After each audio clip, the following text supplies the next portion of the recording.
Why don't we start on Thursday, January the 8th, 7:30 p.m. Eastern Time. We've got the Verbo Fiesta Bowl. Speaking of Nick Saban connections, another one here with the Verbo commercials. Oh, great. Yeah. The number 10 seed Miami Hurricanes at 12-2 are a 3.5 point favorite against the number 6 seed Ole Miss Rebels, who come in at a mark of 13-1. Your over-under here is 52.5 points. Our friends in the desert expecting perhaps more points than we have seen in either of the previous two Miami playoff matchups. Of course, the Canes coming off a dominant win in the Cotton Bowl. They ate the Ohio State offensive line alive. And on the Ole Miss side, they're coming off that thriller in the Sugar Bowl. Yeah. I don't really know how else to put it. That was a hell of a game, 39-34. They end up knocking off the Georgia Bulldogs, the SEC champions, in a game that, speaking of things that commanded our full attention, that was right before we hit go. That was right before we published the episode. I was worried after a long day of not just watching football, but also being sick, that I wasn't going to have the appropriate amount of energy to really bring the juice when we did the recap. But whatever I lacked coming into that game, I got all of it from that game. Speaking of giving me life, good Lord, what a game. You know, What the a word game in the hero quarterfinals. is thrown around too much, Ty. But for you to summon the energy to sit in a chair and talk about football, I know. I don't know, man, Ty. I know, People don't I know. appreciate you like they should. Bigger picture, Yeah. 30,000 foot view, zoom all the way out, Dan. Miami versus Ole Miss. What are the key themes that come to mind for you? Well, I think the obvious identifiers for both of these teams are, Miami with power and Ole Miss with speed, which makes me think whatever Ole Miss can show in terms of power and whatever Miami can show in terms of speed is ultimately what decides this. And there are clear reasons why both of these teams can win. We saw, sort of thrilling games that came down to it, maybe more so in the Ole Miss, Georgia back and forth, and Miami just sort of closed out Ohio State super impressively. But they're both tested with close games. They're both, the reasons are sort of simple for each of these teams, right? That Ole Miss can score on, I wrote down, I won't use language here, but like they can score on F and anyone, right? They go to Oklahoma and score, mid 30s.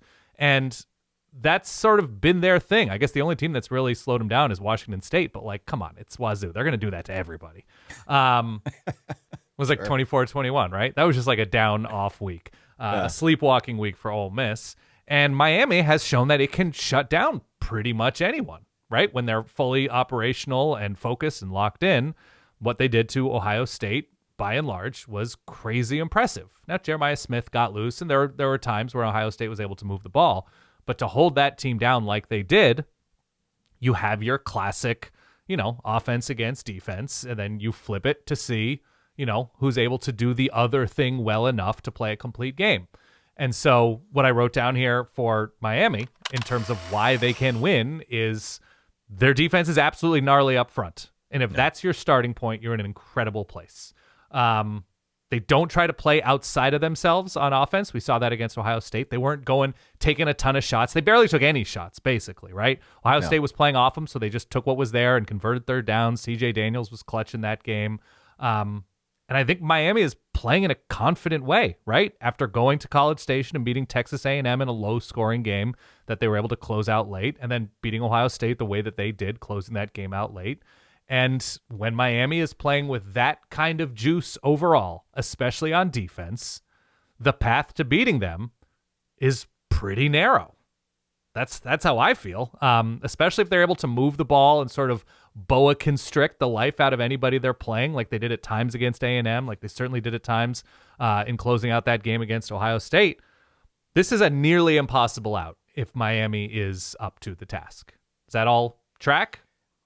I think so. I mean, what concerns me a little bit, and I think you're right to bring up the Miami defense. The Miami defense has been arguably one of the top three stories so far of this college football playoff, outside of what Trinidad Chambliss has done, outside of what Indiana did to Alabama and the shockwaves from that. But I think if you're Ole Miss, in order to combat this really aggressive front, you got to try and wear them down. Yeah. And I look at what happened in the previous game between Ohio State and Miami in the Cotton Bowl, and Ohio State played so slow. Yeah. They played so slow. So you're saying wear them down as in like not necessarily like pound them into the ground, but tire them out, run them into the ground. Try to like no huddle, Speed them NASCAR up. Yeah. type stuff. Mess with alignment. I think you got to get away from the snail's pace that we saw Ohio State play with, and you got to put these pass rushers in a position where they got to catch their breath. Mm-hmm. And Agreed. so from that standpoint, I think it's a fundamentally different approach that we're going to see from Ole Miss on offense. We know that they would prefer to get into a shootout. Like, if you told Pete Golding after the fact that this game ended up being a track meet, he would feel pretty good about his chances of emerging victorious in this one. And I think that's the style that they would prefer. In order, though, to mitigate to some extent Ruben Bain Jr., Akeem Mesidor, a Miami front that is just a monster, you got to find some way to just wear those dudes down. So keep the offense on the field, play at the most aggressive, fast-paced tempo you can without breaking too many of your own tendencies, without playing outside yourself. First and foremost, I am looking for Ole Miss to play super quick. I think they got to do that. Yeah. That's the first thing for me on the bingo card, right? Let's see. And by the way, both how of those quick they play. dudes, Mesidor and Bain, they played a good amount of snaps against Ohio State. They don't did. rotate a ton on the edge, which I guess why would you if their legs feel good and they're performing like they did? But, you know, we're talking about, and this will be a theme for both of these games, we're talking about teams playing 15, 16 games overall if they make it to the national championship game. Legs matter. Put that on a shirt, Ty. Legs matter. Legs do matter. Speaking of shirts, I got my Solid Verbal shirt on here. Ty. In addition to the hat, I'm a company man. The other thing that I would add, since we're talking about tempo, my key for Ole Miss here is something I'm calling Trinidad and Tempo Bago. You better deliver, Ty. It doesn't really work. No, hold on. I'm giving you an opportunity to land the plane here. Go. I've already talked about the tempo side of it. Yeah. But the Trinidad side of it, I think, is obviously the one people are going to fix in a little bit more on. Uh-huh. A lot of what killed Georgia was Trinidad Chambliss's ability to break, contain, and improvise. Mm-hmm. And it's not just the escapability side of it, which he's very good at, but the dude's a super talented runner. He really is. So I could see some sets where they motion Kawan Lacey out, show a 5-wide look, try to spread out this Miami defense as best you can, and then run a quarterback draw. Right. And it wasn't his legs against Georgia. I mean, it was his legs in improvising and his athleticism, but he wasn't running the ball down the field or anything against Georgia. Yeah. No, I mean, we saw a little bit of it, right? Because that's just who he is as a player. But ultimately, what killed Georgia was the same thing that killed Georgia the first game, which was Trinidad improvising. Yes. Getting outside the pocket, stretching the defense in weird ways, and finding a guy that's open. So I think we're going to try and, if you're Miami, you're going to try and stop that, obviously. But if you're Ole Miss, you want to see more of it. And if Miami doesn't let you do it, you got to manufacture a way to put this guy on the run or get him outside the pocket or give him a chance to create some of those improvisational moments. I am really excited to see what they can do here. I think the playmaking of Trinidad Chambliss is ultimately what you're leaning on if you're Ole Miss. If you think you can win this game, I don't think it's because you believe you're going to be able to stop Miami when Miami has the football. I don't think it's because you believe that you can get into any kind of slugfest and win. Yeah. I think it is relying on the arm and on the legs of right now your best offensive weapon, which is Trinidad Chambliss. So whatever you can do to put your best playmaker in a position to make those plays, that is the key for Ole Miss. And you might be listening to this and saying, well, duh. Yeah. Obviously. And sometimes the simplest answer is the best answer. Yep. That is what they need to do if they want to win this game. Trinidad and Tempo Bago. Trinidad and Old Trago. I was like trying to like Trey Wallace. I don't know. We'll get there. You made an attempt, and I can't hate that. You took a swing. Yeah. Look, I think what Ole Miss has is they've got nothing to lose here, right? There are expectations the second Mario Cristobal steps on campus that he gets this team back to here. Lane Kiffin had those expectations last season with how active they were in the portal and Jackson Dart returning. This is borrowed time for Ole Miss right now, right? They lose their head coach, and it doesn't matter. They actually beat a team that they lost to with the head coach, right? There's questions about, like, are all of their assistants going to be in the stadium for this game? Well, they'll I have still their don't know the defensive full coordinator. answer to that. By the way, we're recording this Monday afternoon. Yeah, we don't know the full answer. So this is as of Monday midday. Yeah. There is a question about who is and won't be there or won't be game planning because they're at LSU with portal stuff going on. And that's true for a lot of these programs and some of these programs that are playing here. But they're playing loose and confidently, right? They are able to get over the Georgia thing. They are now established as the 2025 SEC Alpha, right? Last man standing is Ole Miss. Yeah. The concern I have is not that I think it's going to be a letdown, because you're a better team than that being let down if you're able to beat Georgia in New Orleans. But man, that had to have been an emotional roller coaster, and the come down from that, I think, is very real, right? Beating Georgia in the Sugar Bowl, given the circumstances with Lane Kiffin, given the changes behind the scenes, guys leaving, like, it's a lot to deal with this far into a season. Oh, my God, yeah. I just got more of a sense, and this is my own thing, I can't attribute this to anything specific, that Miami beat Ohio State, and they sort of took the Mario Cristobal, like, awesome, let's keep rolling, right? That there was just like, that was more of a business move. And Ole Miss is just floating on air because this was never expected given the circumstances that, unfurled at the end of the year. So, like, I think Miami might be more locked into the moment. And that, for me, that is the edge in this one. I do worry a little bit, though. Yeah, please. That Ole Miss is playing, to your point, with reckless abandon, given circumstances and, house money, whatever you want to say. I do worry that there's a little bit of varsity blues going on here, where, like, continue. They're going to play this one to F over Lane Kiffin. Like, you left us. Well, sure. And that's how they have been playing. But yeah. I worry about weird psychological stuff like that of course has no basis in any mathematics. Right. But I just worry from, like, a mentality standpoint that they're like, F this guy. We're going to win with Pete Golding. We're going to win with whatever pool of assistants wants to stay here and be part of this run. And that's not really the type of thing that you can account for when we're looking at stats and schemes or anything like that. I mean, they clearly came into that game against Georgia with an axe to grind. Yeah. And the way they closed that thing out was almost the complete opposite of the way they closed out the first one when they played Georgia earlier in the year. So there is part of me that wonders, like, how much of that is actually going to come into account here when these teams square off on Thursday night. You can't block Reuben Bain with good vibes. I know. That's the thing.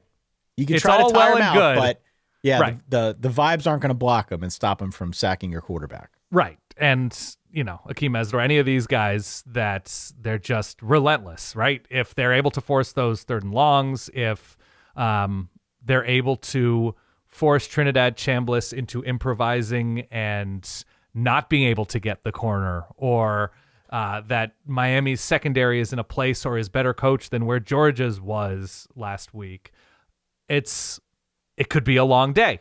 I have basically the same stuff that, like, the case for Ole Miss is, like, they have the more dynamic quarterback and offensive weapons, plural. Yeah. I think Malachi Tony's still that guy, but, they protect Trinidad Chambliss. He's able to protect himself with his athletic gifts.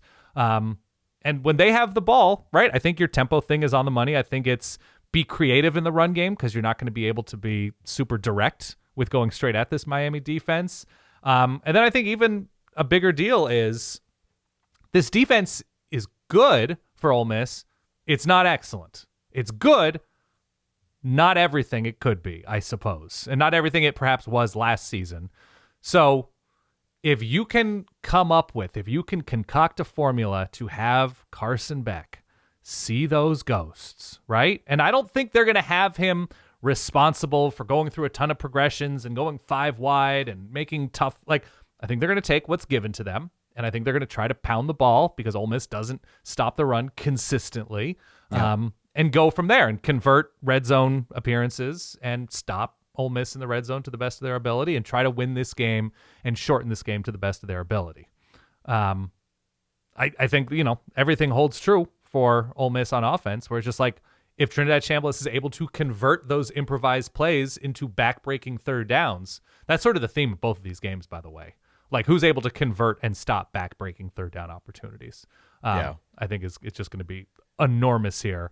But I give the edge to Miami. I give the edge to a defense in these spots. Again, I don't know what the legs are going to be like, and I don't know how well Ole Miss is going to stress those Miami legs, but I think Miami is playing with a certain amount of confidence, and I just come back to, in these games, eventually the large humans decide it.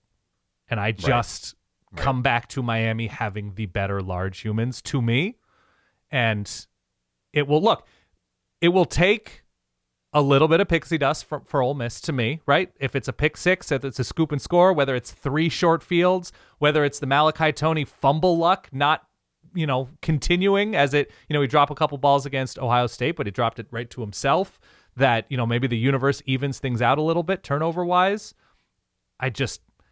It is a certain point thing for me with Miami, and eventually squeezing the life when they are fully operational out of the teams that they play. And I'm going to go with that here. What's your final score? 77-72. No. I wrote down 23-21. Okay, so lower scoring. But Lower you're taking scoring. the points. You're taking points, notably. What is it, 4.5? 3.5. 3.5. Okay. Yes, I am taking points. I do think it'll be back and forth, but I'm going large human here. Yeah, I mean, what I'm worried about on the Miami side, totally separate from tempo, which I do think we'll see from Ole Miss. Yeah. By the way, 14 offensive points against Ohio State. That's right. Should be noted. Yeah.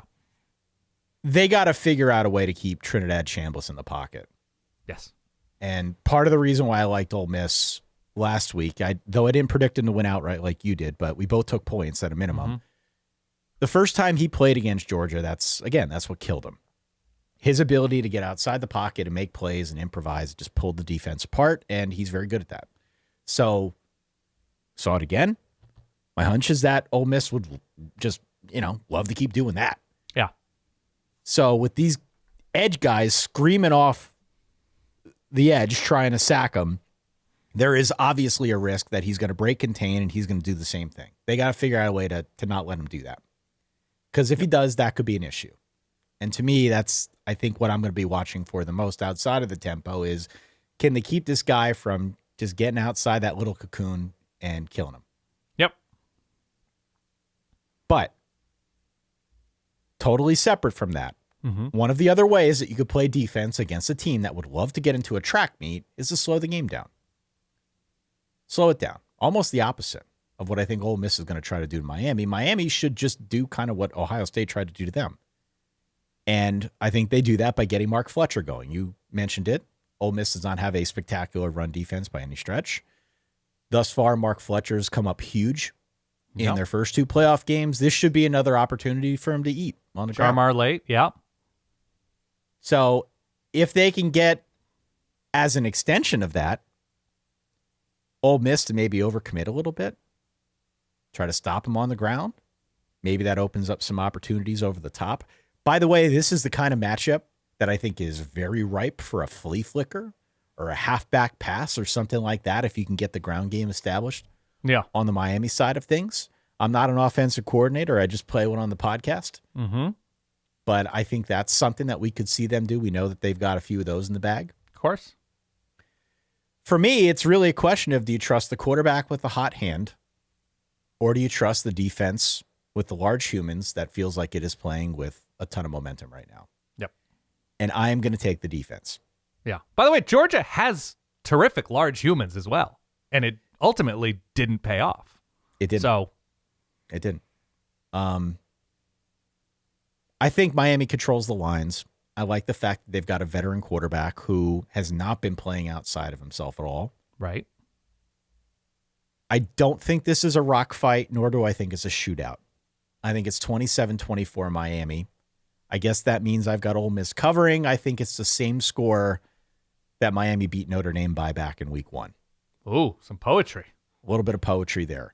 The other thing that I would add here, and I thought about this a lot, and I didn't really know the best way to articulate it, but if you watch the game, or if you go back and watch the Ole Miss game against Georgia, despite the fact that Trinidad Chambliss was amazing and Ole Miss and their offense came on like a freight train in the second half, there were plenty of moments in that game that were frustrating as hell on the Ole Miss side. And I spoke to it when we did the recap, but the time management at the end of the first half, there were drops, there were missed tackles. There were plenty of moments in that one for Ole Miss, despite the fact that they won and everybody's high on Pete Golding and the Rebels right now. There were plenty of moments in that game where it was like, if they want to win this thing, they got to shore this up.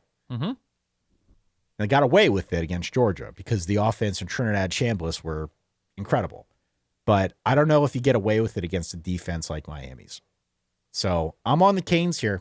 I'm on the Canes, I guess not to cover, but to win outright in what should be a good game. I agree. I'm really excited about this one. I don't think this is a blowout one way or another. I think if it ends up being a shootout, Ole Miss wins. If it ends up being a rock fight, Miami wins. I think it's somewhere right in the middle, and I think it's close. So give me 27-24 Canes. Look, it's taken, usually 30-plus points to beat Ole Miss. Yeah. And so we have this as lower scoring, and these things happen, and the rhythms change for these games and these teams and these seasons. By the way, you alluded to it, and we talked about it a little bit, but, depending on how classically spiritual you are as a listener of this show, if you are a believer in college football gods, deities of some kind, Lane Kiffin walking away from an eventual national champion is the funniest possible outcome if you're going to believe in that kind of power. The occult forces of Lane Kiffin saying he wants to coach through the national championship, but developing over years upon years and hitting the portal and hiring coaches and hitting the recruiting trail, whatever, to help build this team, and then take the LSU job right before they win a national championship and he's not a part of the playoff journey, is the funniest possible spiritual outcome to all of this. I would agree with that completely. Yeah. So if you are a true believer in the college football gods, there is only one pick. If you have no dog in this fight, right, and you got any bets, you don't got any picks, you're just sort of a passive observer. If you're rooting for the funniest possible outcome, I agree. That's probably it. Lane Kiffin's sweating through these games like he's in hot yoga. Ty, by the way, if you're not watching on youtube.com/solidverbal, he is wearing a beautifully appointed pewter shirt. It's a light blue shirt that you're wearing right now. It looks I know you have trouble with shades and colors with your corneas, but that's an Ole Miss-ish blue shirt you're wearing right now. Yeah, it is. That's all. Or Solid UCLA. Verbal. I don't know. Go to solidverbal.com/store. Yeah, there it is. So we agree.